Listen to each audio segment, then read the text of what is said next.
ዩናይትድ እና ቼልሲ እንግዲህ ጋርናቾንና ኑኮንኮን ለመቀየር ቼልሲዎች እንደ ጥያቄ ለማቅረብ እንግዲህ እያሰቡ ነው። ኑኮንኮን ወደ ማንቸስተር ልከው ጋርናቾን ደግሞ ወደ ራሳቸው ለማምጣት ነው። ምንም አይነት የገንዘብ ክፍያ የለውም።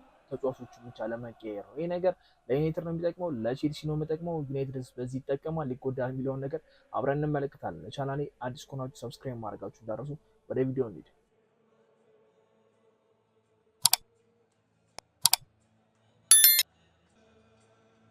ዩናይትድ እንግዲህ ስማቸው ከአጥቂ ጋር በጣም ይያዛል። በጣም ወሳኝ አጥቂ ለማስፈረም እንግዲህ በገበያው ላይ እየተሯሯጡ ነው። ከየትኛውም አጥቂ ጋር ከዩናይትድ ጋር ቢያያዝ ሊገርማቸው አይገባም። በቃ ዩናይትድ የትኛውንም አጥቂ ብትሰሙ ሊገርማቸው አይገባም። እና አሁን ደግሞ ሉካኩና የጋርናቾ ነገር እየተወራ ይገኛል። ቼልሲ ጋርናቾን በጣም ፈልጓል። ጃንዋሪ ላይ ጀምሮ እስካሁን ድረስ ቼልሲ በጣም ፈላጊ ነውና የጋርናቾን ነገር እያጠኑበት ነበር፣ በደንብ እየተመለከቱት ነበር። አሁን ደግሞ እጃቸው ላይ ኑኮንኮ ስላለ ዩናይትድ ደግሞ አጥቂ ስለሚፈልግ በእሱ ለመቀያየር እንግዲህ ቼልሲዎች እያቀዱና እያሰቡ እንደሆነ ነው የሚጠበቀው። ዩናይትድ ደግሞ ለጋርናቾ 70 ሚሊዮን የለጠፈበት ምንም አይነት የቀየር ነገር ፍላጎት እንደሌላቸው ያስታውቃል። 70 ሚሊዮን የሰጠ የትኛውም ክለብ መውሰድ ይችላል።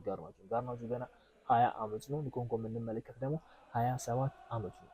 የ7 ዓመት ጋፕ አለ። በፕሪሚየር ሊጉ ከኑኮንኮ ይልቅ ጋርናቾ የተሻለ ነው። ከታች እንኳን ቢመጣም እንቅስቃሴዎቹ ከኑኮንኮ በላይ አሪፍ ናቸው። ኑኮንኮ በጉዳት በጣም የሚሰቃይ ተጫዋች ነው። በቼልሲ ቤት እንኳን ጃክሰን ነው ቋሚ እንኳን የሚሆነው እና ጃክሰን ነው ከፍተኛ እድል የሚያገኘውም ጃክሰን ነው ብዙ ጨዋታዎችን የሚጫወተውም እድሎችንም ሲያባክን ጃክሰን ላይ ነው የሚጮህ ምናምን ነገር። ለዛ ነው ጃክሰን እየተጫወተ ስለሆነ እና ኑኮንኮን ወደ ዩናይትድ ማምጣት ማለት በጣም ልክ ያልሆነ ነገር ነው። በጣም ልክ ያልሆነ ነገር ነው።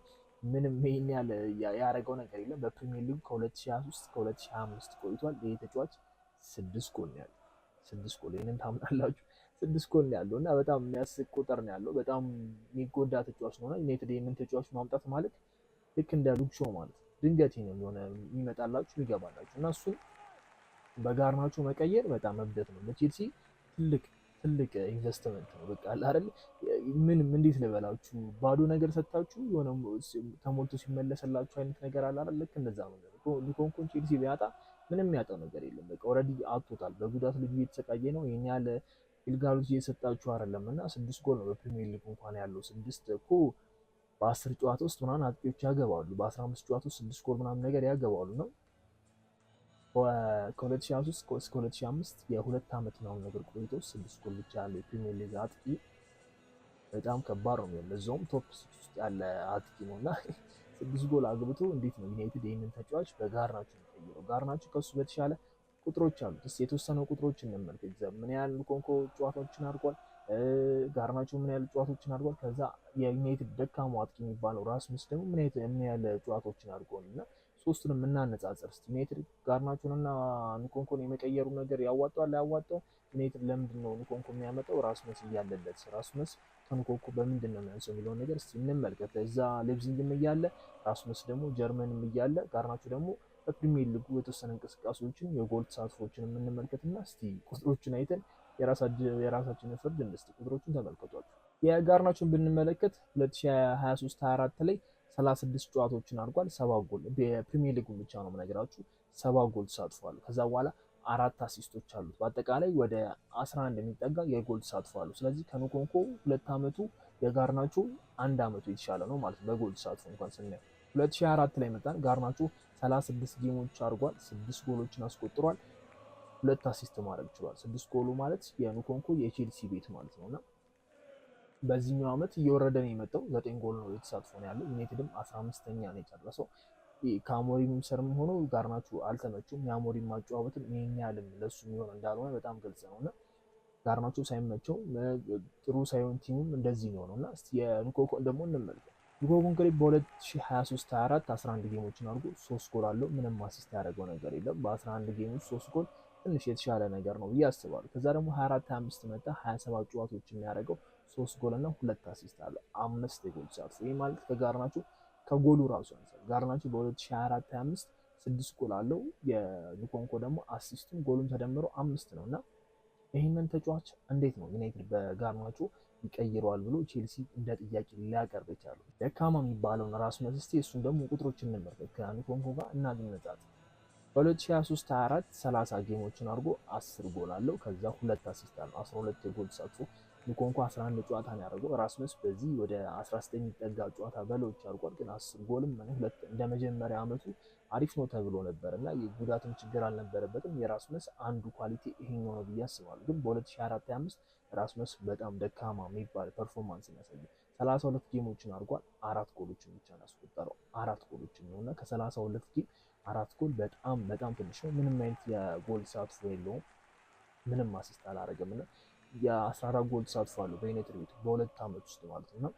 ከንኮንኮ አንጻር ምንም እንኳን ጨዋታ ቢያንስ ንኮንኮ ጨዋታ ያንሳል፣ ራስመስ ጨዋታ ይበልጣል። ግን ደግሞ የማግባትና የጎል ተሳትፎ የራስመስ ይሻላል ብዬ አስባለሁ። ይህ ጎል ቁጥሮችን ማነሱ የንኮንኮ አድቫንቴጅ አለው ለራስመስ። ራስመስ አለመጎዳቱ ነው። ምንም እንኳን የ2024/25 ውድድሩ ሲጀምር ትንሽ ጉዳት ነበረበት። ያለ አጥቂ ነበር ቴናግ የጀመረው።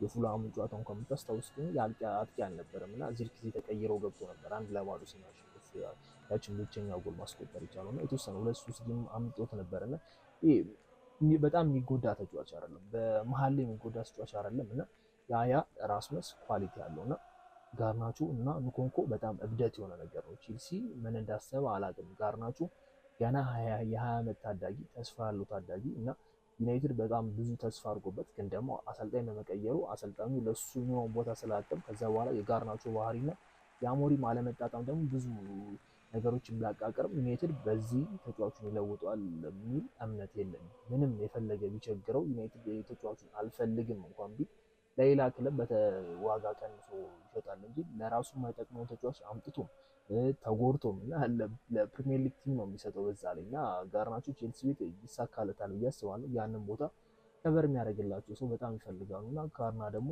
ያ ቦታ ይመቸዋል። የአሞሪም ያልተመቸው የአሞሪም ማጫወት ለነ ማቲያስ ኩኛ ለነ ብሩኖ ነው የሚሆነው እና ያ ከመሀል እና ወደ ክንፍ እየተነሳ የሚጫወት ተጫዋች ነው የሚፈልገው። ግን ደግሞ ጋርናቾ በቃ ትክክለኛ የክንፍ ተጫዋች ነው። መሀል ላይ ገብቶ ምናምን ለመፍጠር የሚችል አይነት ተጫዋች ስላልሆነ ነው ጋርናቾ አሞሪም ብዙ ያልፈለጉት እና አመቱን ሙሉ ሲያጫውቱት ቋሚ ሲያደርጉት የነበረው እንዳም አማራጭ የላቸው ተጫዋች የመግዛት ምናምን ብዙ ታይም አልነበራቸውም እና በዛው ባላቸው ተጫዋች እየሞከሩ ነው የመጡት እና ኔክስት ሲዝን አሪፍ ይሆናል ተብሎ የሚጠበቀው ራሳቸው የሚፈልጉ አይነት ተጫዋቾች ስለመጡላቸው ነው።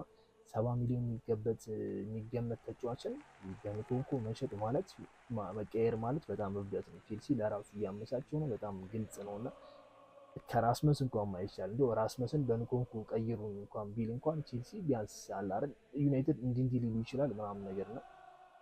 ጭራሽ ነው። ይሄ በጣም እብደት ይመስለኛል። ዩናይትድ ይህንን ነገር ያደርገዋል ብዬ አላስብም። ንኮንኮን ወደ ዩናይትድ ማምጣት ማለት እኔ አይታየኝም። በራስመስ መጨረስ ወይ ደግሞ በዚህ ጊዜ ወር ደግሞ አጥቂ ሳይኖርም በፎልስ ናይን መጫወት በጣም የተሻለ ነው ብዬ አስባለሁ። የንኮንኮና የጋርናቾ ነገር እስቲ የሚገፋው ከሆነ ምንመለከቱ ይሆናል። እንግዲህ ዩናይትድ የአጥቂ መስመሩን ለማጠናከር በጣም እየተሽከረከረ ነው። አሁን ዓለም ላይ ካሉት አጥቂዎች ገበያ ላይ ካሉት በቃ ሊሸጡ ከሞከሩ አጥቂዎች በሙላ ዩናይትድ ስሙ እየተያዘ ነው እና ለዛም ነው ቼልሲ ይህንን አድቫንቴጅ ተጠቅሞ ጋርናቾን ለመቀማት እየሞከረ ያለው ወር ደግሞ ጋርናቾን ወስዶ ንኮንኮን ለመስጠት እያሰበ ያለው። እንደ ቼልሲ በጣም አሪፍ ሀሳብ ነው። በቃ አጥቂ ይፈልጋሉ፣ እኛ አጥቂ መስጣቸውና ከነሱ መውሰድ አይነት ነገር ነው የሚሆነውና ዩናይትዱን ለማሞኘት የሚመስል ነገር ነው እና ይህ በጣም ግልጽ ይሆናል። ፓስ አለማወቅ ራሱ እነዚህ ቁጥሮች ራሱ አይቶ እና አመቱን ሙሉ ምን ያህል ጨዋታውን አድርጓል፣ ምን አይነት የቋሚነት አግኝቷል ምናምን ብለው ሰዎች ቢጠይቁ ኳሱን እንኳን ባያዩ ንኮንኮንና ጋርናቾን መቀየር በጣም ነውር ነው። ራስመስን ራሱ መቀየር በጣም ነውር ነው። ራስመስ በቋሚነት ይጫወታል፣ ከጉዳት ነፃ ነው። በቃ ይሆናል አይደል የጎል እድሎች ብዙ አልተፈጠረለትም። ልጁም አለ አይደል ገና እድሜው ነው፣ ገና እየመሰለ ምናምን ስለሚመጣ ነው። ንኮንኮ ግን ኦልሬዲ 27 ነው። ከዚህ በኋላ መብሰል አይደለም እያረረ ነው የሚሄደው፣ እድሜውም እየገፋ ነው የሚሄደው እና ንኮንኮን ማምጣት በጣም ልክ አይደለም። እና እስቲ የእናንተን አስተያየት ንገሩኝ። ጋርናቾን በንኮንኮ መቀየር ልክ ነው ልክ አይደለም? እንደ ቼልሲ ደጋፊ እንደ ቼልሲ ቲም ጥሩ የሚባል ነገር ነው። እንደ ዩናይትድ ግን ጭራሽ በቃ ሊያስቡት የማይችሉት ነገር ከአንዳንድ ላይቀበሉት የሚችሉት ነገር ነው ብዬ አስባለሁ እና በቀጣይ እስቲ የጋርናቾ ማረፊያ የምንመለከት ይሆናል። የዩናይትድ አጥቂስ ማን ነው የሚለውን ነገር እንመለከታለን ብዬ አስባለሁ። የእነዚህ የሁለቱ ነገር ግን በጣም ልክ የማይመጣ ነገር ነው ብዬ አስባለሁ። በቀጣይ ቪዲዮ እንገናኛለን። አዳዲስ ነገሮች እንዲደርሳችሁ ቶሎ እንዲደርሳችሁ ሰብስክራይብ ማድረጋችሁ እንዳይረሱ፣ ኖቲፊኬሽኑም እስቲ ኦን እንደሆነ ማድረጋችሁን ቼክ አድርጉ። ወዲያው ቪዲዮ በለቀኩ ይደርሳችኋል። ለዛም ላይክ አድርጉት ይሄንን ቪዲዮ። ኮመንት ላይ ያላችሁን አስተያየት ኮመንት ላይ አስቀምጡልኝ። በቀጣይ ቪዲዮ እስከምንገናኝ ግን ይመቻችሁ።